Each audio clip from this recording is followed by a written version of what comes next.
ಈಗಾಗಲೇ ರಾಜ್ಯದಲ್ಲಿ ಮಳೆ ಆಗ್ತಾ ಇಲ್ಲಪ್ಪ, ಮುಂದಿನ ದಿನಗಳಲ್ಲಿ ಕುಡಿಯೋ ನೀರಿಗೂ ಕೂಡ ಹಾಹಾಕಾರ ಶುರುವಾಗ್ಬಿಡುತ್ತೇನೋ ಅಂತ ಜನ ತಲೆ ಮೇಲೆ ಕೈ ಹೊತ್ತು ಕೂತಿದ್ರು. ಆದರೆ ಇದೀಗ ಬೆಳಗಾವಿಯಲ್ಲಿ ಭಾರಿ ಮಳೆ ಆಗ್ತಾ ಇದೆ. ವರುಣಾರ್ಭಟ ಜೋರಾಗಿದೆ. ಕುಂದಾನಗರಿ ಬೆಳಗಾವಿಯಲ್ಲಿ ರಣಭೀಕರ ಮಳೆ ಸುರಿತಾ ಇದೆ. ಇದೀಗ ಗಡಿ ಜಿಲ್ಲೆಯ ಜನ ಕೂಡ ಫುಲ್ ಖುಷಿಯಾಗಿದ್ದಾರೆ. ಬೆಳಗಾವಿಯಲ್ಲಿ ಮಳೆಯೋ ಮಳಿ, ಭಾರಿ ವರುಣಾರ್ಭಟ. ಕುಂದಾನಗರಿ ಬೆಳಗಾವಿಯಲ್ಲಿ ರಣಭೀಕರ ಮಳೆ, ಭಾರಿ ಮಳೆ. ಗಡಿ ಜಿಲ್ಲೆಯ ಜನರು ಫುಲ್ ಖುಷಿಯಾಗಿದ್ದಾರೆ. ಬೇಸರದಲ್ಲಿ ಕುಂತಿದ್ದ ರೈತರಿಗೆ ತಂಪೆರೆದ ವರುಣ.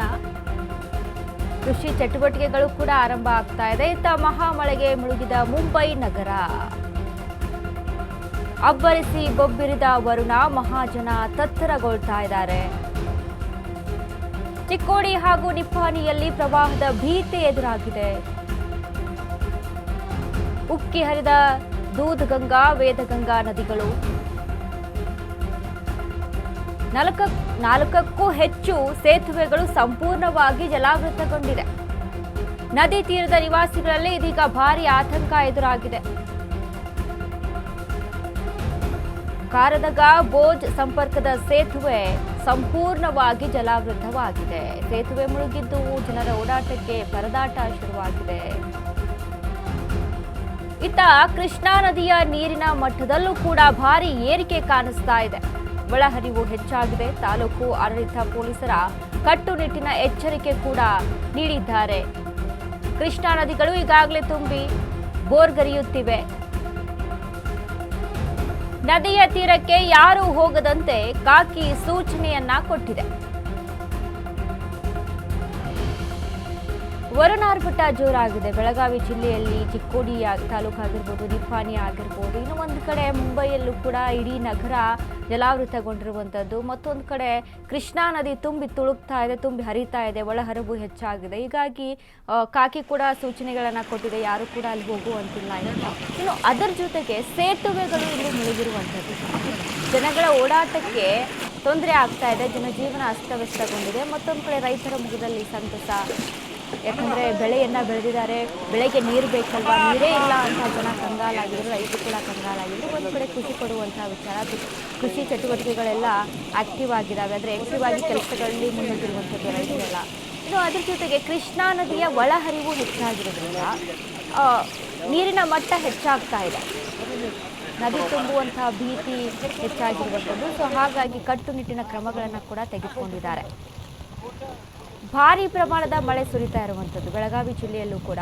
ಅಂದರೆ ಸತತವಾಗಿ 3 ದಿನಗಳ ಕಾಲ ಹೆಚ್ಚಿನ ಮಳೆ ಇರುತ್ತೆ ಅಂತ ಹವಾಮಾನ ಇಲಾಖೆ ಕೂಡ ಮುನ್ಸೂಚನೆಯನ್ನು ಕೊಟ್ಟಿರುವಂಥದ್ದು. ನಿನ್ನೆಯಿಂದ ಏನು ಹೆಚ್ಚಾಗಿ ಮಳೆ ಸುರಿತಾ ಇದೆ. ಮಹಾರಾಷ್ಟ್ರ ಗಡಿಭಾಗ ಆಗಿರ್ಬೋದು, ಬೆಳಗಾವಿ ಜಿಲ್ಲೆ ಆಗಿರ್ಬೋದು, ಇತ್ತ ಬೆಳಗಾವಿ ಸುತ್ತಮುತ್ತಲಿನ ಏನು ಹಳ್ಳಿಗಳಿಗೆ ಹೆಚ್ಚಾಗಿ ಮಳೆ ಸುರಿತಾ ಇದೆ. ಹಾಗಾಗಿ ಕೆರೆಗಳು, ನದಿಗಳು ಎಲ್ಲವೂ ಕೂಡ ತುಂಬಿಕೊಳ್ಳುತ್ತಾ ಇದೆ. ಒಂದು ಕಡೆ ಏನು ಎಷ್ಟು ಮಟ್ಟಿಗೆ ಮಳೆಯ ಕೊರತೆ ಆಗಿತ್ತು ಅಂತ ಅಂದರೆ ಕುಡಿಯೋ ನೀರಿಗೂ ಕೂಡ ತೊಂದರೆ ಆಗುತ್ತೇನೋ ಅಂತ ಹೇಳಲಾಗ್ತಾ ಇತ್ತು. ಇನ್ನು ಎಲ್ಲೆಲ್ಲಿ ಎಷ್ಟೆಷ್ಟು ಮಳೆ. ನೀಲವಾಡೆ ಹಾಗೂ ಖಾನಾಪುರ 193 ಮಿಲಿಮೀಟರ್ ಮಳೆ. ಉದ್ರೇಮನಿ ಹಾಗೂ ಬೆಳಗಾವಿಯಲ್ಲಿ 128 ಮಿಲಿಮೀಟರ್ ಮಳೆ. ಇನ್ನು ಸೆಂದೂರ ಹಾಗೂ ನಿಪ್ಪಾಣಿಯಲ್ಲಿ 86 ಮಿಲಿಮೀಟರ್ ಮಳೆ ಆಗ್ತಾ ಇರುವಂಥದ್ದು. ಇನ್ನು ಬೂಗಟ್ಟೆ, ಆಲೂರು ಹಾಗೂ ಹುಕ್ಕೇರಿಯಲ್ಲಿ 80 ಮಿಲಿಮೀಟರ್ ಮಳೆ ಆಗ್ತಾ ಇದೆ. ಅಂದರೆ ಎಷ್ಟರ ಮಟ್ಟಿಗೆ ಮಳೆಯ ಭೀಕರತೆ ಇದೆ. ಇನ್ನು ದಸ್ತಿಕೊಪ್ಪ ಹಾಗೂ ಕಿತ್ತೂರು ಅಲ್ಲಿ 63 ಮಿಲಿಮೀಟರ್ ಮಳೆ ಇದೆ. ಬೂಗಟ್ಟೆ, ಆಲೂರು ಹಾಗೂ ಹುಕ್ಕೇರಿಯಲ್ಲಿ 80 ಮಿಲಿಮೀಟರ್ ಮಳೆ ಇದೆ. ಹೊಳಿಹೊಸೂರು ಹಾಗೂ ಬೈಲ್ಹೊಂಗಲ 57 ಮಿಲಿಮೀಟರ್ ಮಳೆ ಆಗ್ತಾ ಇರುವಂಥದ್ದು. ಬೆಳಗಾವಿಯ ಸುತ್ತಮುತ್ತ ಬರುವಂತಹ ಗ್ರಾಮಗಳು ಮತ್ತು ತಾಲೂಕುಗಳು ಇವು. ನೀಲವಾಡೆ, ಖಾನಾಪುರ, ಕುದ್ರೆಮನೆ ಹಾಗೂ ಬೆಳಗಾವಿ, ಸೆಂದೂರು ಆಗಿರ್ಬೋದು, ನಿಪ್ಪಾಣಿ ಮತ್ತು ಚಿಕ್ಕೋಡಿಯಲ್ಲೂ ಕೂಡ ಸತತವಾಗಿ ಮಳೆ ಸುರಿತಾ ಇರೋದ್ರಿಂದ ಸಾಕಷ್ಟು ಅಂದರೆ ಮನೆಗಳಿಗೆ ನೀರು ನುಗ್ಗುವಂಥದ್ದಾಗಿರ್ಬೋದು. ಬೆಳಗಾವಿ ಸಿಟಿಯಲ್ಲೂ ಕೂಡ ಅಷ್ಟರ ಮಟ್ಟಿಗೆ ತೊಂದರೆ ಆಗ್ತಾ ಇದೆ. ಮನೆಗಳಿಗೆ ನೀರು ನುಗ್ತಾ ಇದೆ. ಡ್ರೈನೇಜ್ ನೀರು ಸಹಿತ ಅಲ್ಲಿ ಮನೆಗಳಿಗೆ ನುಗ್ತಾ ಇದೆ. ಆ ರೀತಿಯಾದಂಥ ಸಿಚುವೇಶನ್ಸ್ಗಳಾಗಿರುವಂಥದ್ದು. ಮತ್ತೊಂದು ಕಡೆ ನದಿಗಳೆಲ್ಲ ತುಂಬಿ ತುಳುಕ್ತಾ ಇದ್ದಾವೆ, ನದಿಗಳು ತುಂಬ್ತಾ ಇದ್ದಾವೆ. ಅದು ಮತ್ತೊಂದು ಕಡೆ ಖುಷಿ ಕೊಡುವಂಥ ವಿಚಾರ. ಯಾಕಂದರೆ ಈ ಮಳೆಗಾಲ ದಾಟ್ತು ಅಂತ ಅಂದರೆ ಮುಂದಿನ ದಿನಗಳಲ್ಲಿ ಏನು ಈಗ ಬೇಸಿಗೆ ಕಾಲದಲ್ಲಿ ಆಗಿರ್ಬೋದು, ಮುಂದಿನ ಏನು ಚಳಿಗಾಲ ಆಗಿರ್ಬೋದು, ಇಂಥ ಸಮಯದಲ್ಲಿ ಮಳೆ ಇರೋದಿಲ್ಲ. ಬಟ್ ಇದೇ ನೀರು ಅಲ್ಲಿ ಈ ಸೀಸನ್ಸ್ಗಳಲ್ಲಿ ಬೇಕಾಗುತ್ತೆ ರೈತರಿಗೆ. ಮತ್ತೆ ಮಳೆಗಾಲ ಬರೋವರೆಗೂ ಕಾಯಬೇಕು ಜನ, ರೈತರು ಆಗಿರ್ಬೇಕು. ಕುಡಿಯೋಕ್ಕೂ ಕೂಡ ನೀರು ಅಲ್ಲಿಂದನೇ ಪೂರೈಕೆ ಆಗ್ತಾ ಇರುತ್ತೆ. ಸೊ ಹಾಗಾಗಿ ಈ ಮಳೆಗಾಲದಲ್ಲಿ ಎಷ್ಟರ ಪ್ರಮಾಣದಲ್ಲಿ ಮಳೆ ಆಗುತ್ತೆ ಅನ್ನೋದು ಕೂಡ ತುಂಬ ಇಂಪಾರ್ಟೆಂಟ್ ಆಗುತ್ತೆ.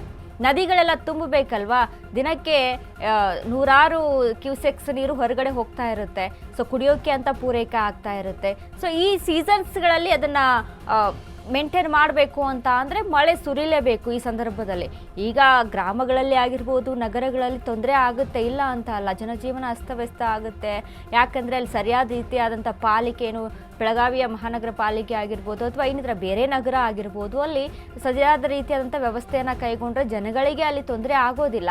ಬಟ್ ನದಿಗಳು ಎಲ್ಲ ತುಂಬಿ ತುಳುಕ್ಲೇಬೇಕಲ್ವಾ, ಕೃಷಿ ಚಟುವಟಿಕೆಗಳಿಗೆ ನೀರು ಬೇಕು ಅಲ್ವಾ, ರೈತರಿಗೆ ನೀರು ಬೇಕು ಅಲ್ವಾ. ವರ್ಷಾನ್ಗಟ್ಲೆ ಬೆಳೆಯನ್ನು ಬೆಳ್ಕೊಂಡು ಕೂತಿರ್ತಾರೆ. ಈಗ ದೊಡ್ಡ ದೊಡ್ಡ ವರ್ಷ ಬೆಳೆಗಳು ಅಂತ ಅಂದರೆ ಕಬ್ಬು ಆಗಿರ್ಬೋದು, ತೆಂಗಾಗಿರ್ಬೋದು, ಇಂಥ ಬೆಳೆಗಳಿಗೆ ಎಲ್ಲ ಹೆಚ್ಚಾಗಿ ನೀರಿನ ಪೂರೈಕೆ ಬೇಕಾಗುತ್ತೆ. ಈಗ ಅಲ್ಪಾವಧಿ ಬೆಳೆಗಳು ಅಂತ ಅಂದರೆ ಅಷ್ಟರ ಮಟ್ಟಿಗೆ ತೊಂದರೆ ಆಗೋದಿಲ್ಲ. ಬಟ್ ವರ್ಷಕ್ಕೆ ಅಧಿಕ ವರ್ಷ ಇರುವಂಥ ಬೆಳೆಗಳು ಅಂತಂದರೆ ನೀರು ಬೇಕು. ಸೊ ಹಾಗಾಗಿ ಈ ಮಳೆ ತುಂಬ ಅವಶ್ಯಕತೆ ಆಗಿತ್ತು ಈಗ ಅಂತ.